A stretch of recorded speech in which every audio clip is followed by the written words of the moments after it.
The no comply is a trendy trick right now, but it actually dates back decades. Where did it come from? Let's see if we can figure it out.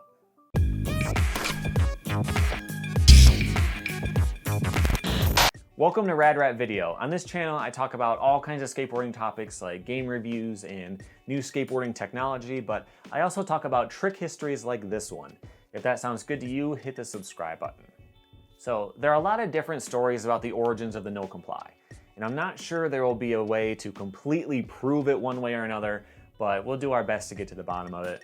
Usually they're credited to John Lucero or maybe Lance Mountain, and we'll get to them, but I want to take a quick detour and talk about some of the other options first.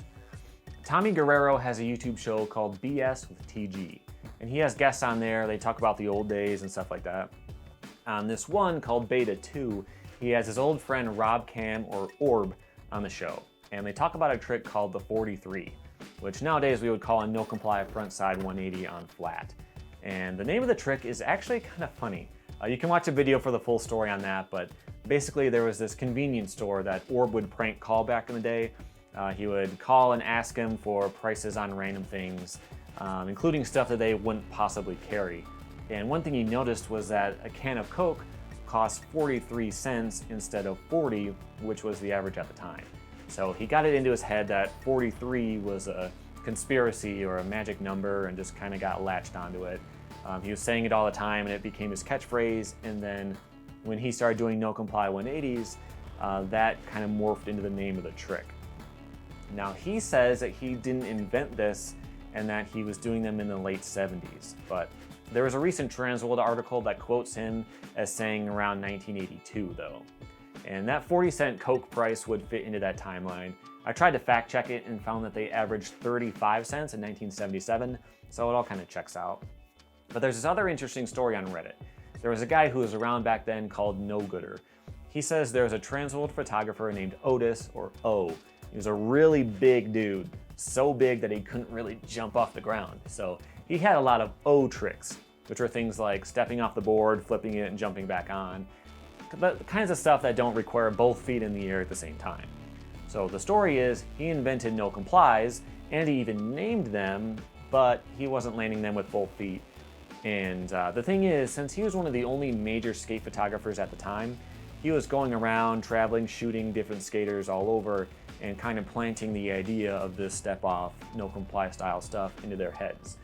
And then eventually other people started doing more legitimate variations, and it goes from there. And it's interesting, Transworld mentions him briefly in their article as O, saying that he might have helped.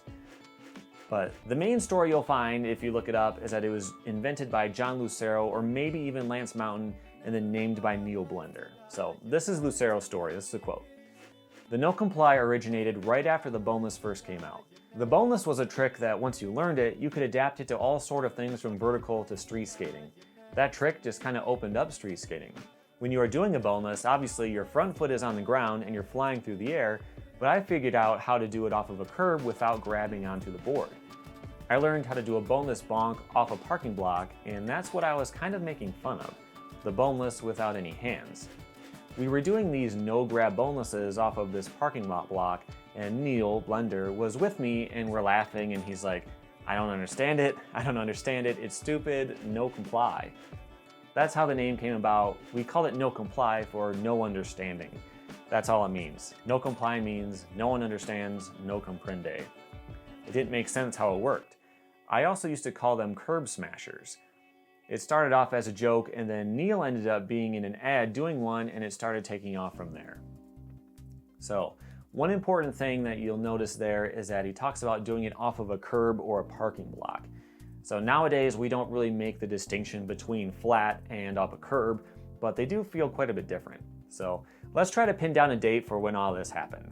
He says it was right after the boneless, and Transworld says bonelesses came out in 1980. But in the Thrasher from February 83, there's a definition of boneless one. So it was still early enough that it needed to be defined, so I'm not completely sure the date here. But as for the no comply itself, Transworld puts a guess of 82 or 83 out there, which seems pretty reasonable. He also mentions a Neil Blender ad where he does one, and what he's talking about is Skate Fate Zine from 1983. and I wasn't able to track it down exactly, but I think this is the picture that was used. This is pretty cool looking, right? Also, there's this sequence in September 1984, which he calls a step pop. Lance Mountain did them in '84 on video as well. So the curb style no comply was invented around '82 or '83. The flat ground frontside 180 or 43 was around that same time as well. But although the trick existed, they didn't really take off for a couple more years. In 1986, Randy Smith was doing straight no complies on flat. Ray Barbee says, "I learned the straight ones from Randy Smith. He'd just go boom and boink it off his knee. He'd jump up and I swear he'd catch it knee high. He'd do it onto benches to grind." And then flat ground variations at the time were called step hops, not to be confused with step pop, which seemed to be just a one-off name that was used in that one ad.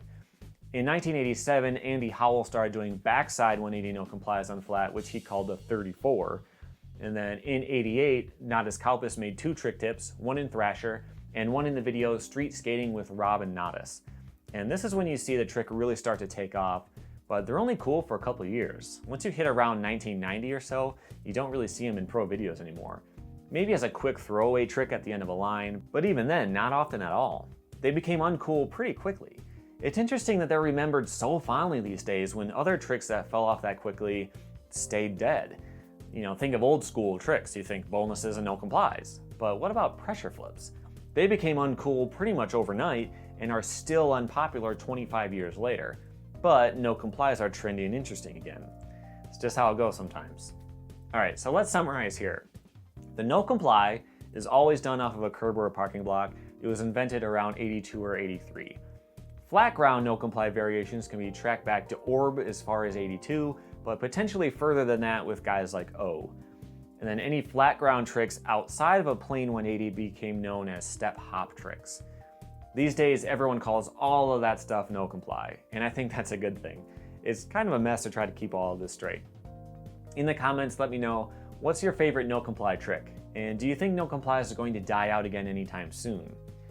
After that, here are some videos I made recently that you might want to check out. And also, I have a subscribe button right here that you can tap to make sure you don't miss on any upcoming trick history videos. Thank you for watching.